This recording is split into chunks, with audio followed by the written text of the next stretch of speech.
Good morning, student. Myself, Praduman, your physics teacher for class 9 and 10 in Mudar International School, Iswa. Student, today just I am going to discuss further topic of class 9 gravitation. Today's topic is as previous day topic variation in gravitational acceleration due to gravity. पिछले दिन हमने थोड़ा सा इसके बारे में पढ़ा था, आज कुछ एक्स्ट्रा पढ़ेंगे। The topic written in right side the board is already discuss in previous day.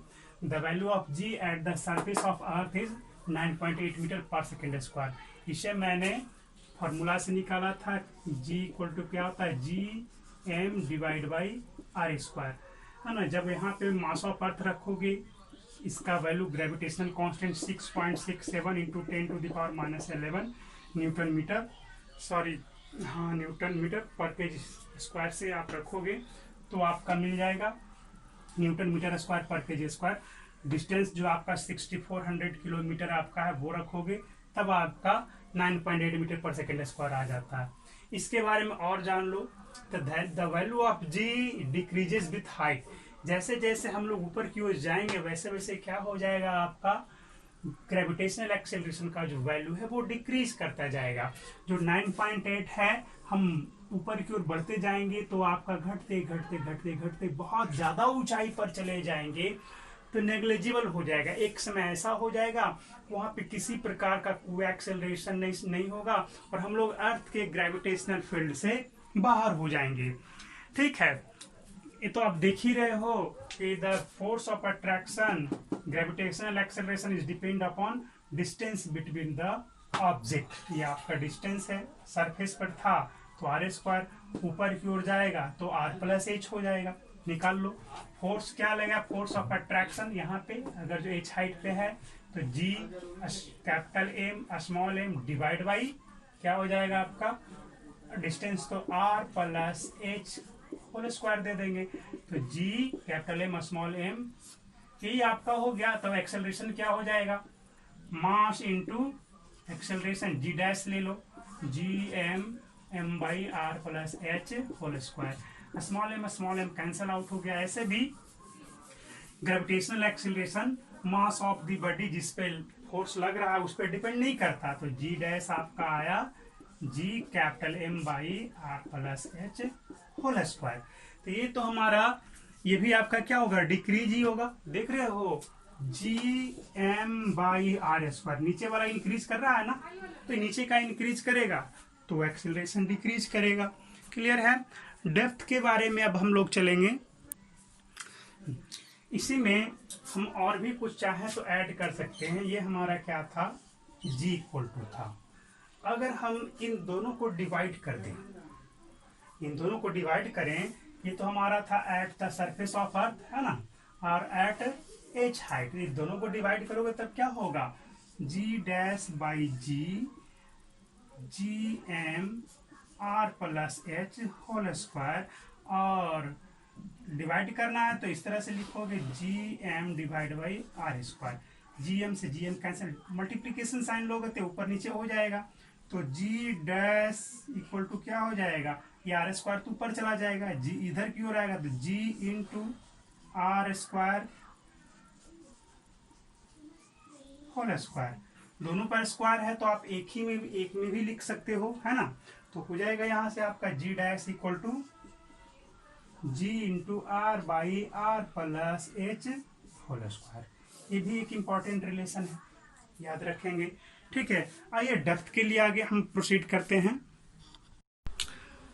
आइए अब हम लोग gravitational acceleration G dash at depth H के बारे में स्टडी करेंगे।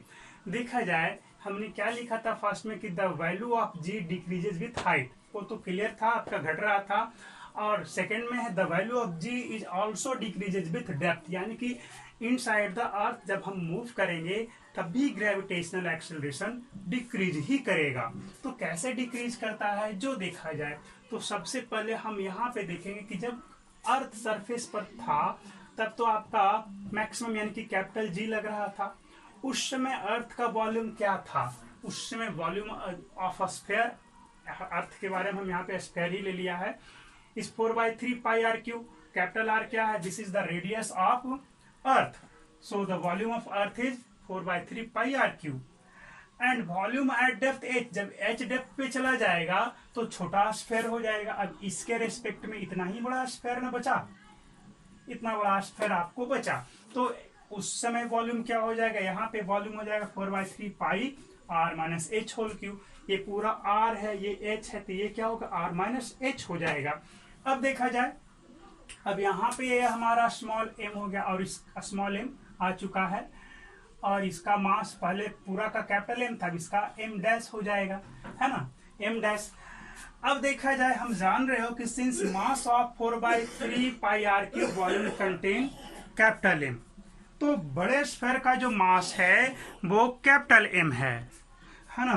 तो यूनिट मास का क्या होगा, सॉरी यूनिट वॉल्यूम का क्या होगा? सो the mass of the unit volume, that means unit volume का ये आ जाएगा, डिवाइड कर दिया। तो हमारा न्यू स्फीयर का वॉल्यूम क्या है जी? तो इस स्फीयर का तो यहाँ पे हमने निकाल लिया था। So the mass of the 4/3 pi R minus H whole cube sphere is, यहाँ पे जब कट किया तो ये हमारा 4/3 पाई कैंसिल हो गया, है ना। तो ये हमारा क्या मिल गया? एम डैश, यानी कि इस स्फीयर का मास। और हम लोग जानते हैं, क्या जानते हैं? कि gravitational acceleration G, gravitational acceleration के बारे में हम लोग जानते हैं कि G equal to capital G m/r² होता है। तो ये तो था हमारा जब फुल स्फीयर था, फुल रेडियस था। तो अब आपका स्फीयर थोड़ा रिड्यूस हो गया, स्फीयर रेडियस रिड्यूस हो गया, मास रिड्यूस हो गया, तो उस केस में आपका new acceleration G dash G m dash divide by r dash whole square कर दो, है ना। तो r डैश क्या है हमारा? r माइनस एच है ना। रख देते यहाँ पे G m डैश हमारा ये आया था कैपिटल M, और यहाँ पे क्या रखो? r minus H whole cube divide by R cube हो गया। यहाँ पर तो ये आ गया, और यहाँ पे r डैश है, r डैश का होल स्क्वायर ये है, यानी r minus H whole square हो गया। अब यहाँ से सॉल्व करोगे आगे तो आपका r माइनस एच का whole square r minus H के होल स्क्वायर से कट जाएंगे, ये आपका कट जाएगा। क्या बच गया? G M r minus H by R cube. तो ये हमारा आ गया G डैश हो गए, ये हमारा क्या हो गया? G डैश हो गया। इसी में आगे आर क्यू है, तो इसको और प्रोसीड करते हैं, तो क्या हो जाएगा आपका? जी एम, यहां पर से नीचे आर स्क्वायर कर लो, आर स्क्वायर और into R minus H by R आएगा। आर क्यू है ना, इसके बारे में हमें पहले से पता है, इसको क्या बोलते हैं? G M by R square हमारा ग्रेविटेशनल एक्सेलरेशन G 9.8 होता है।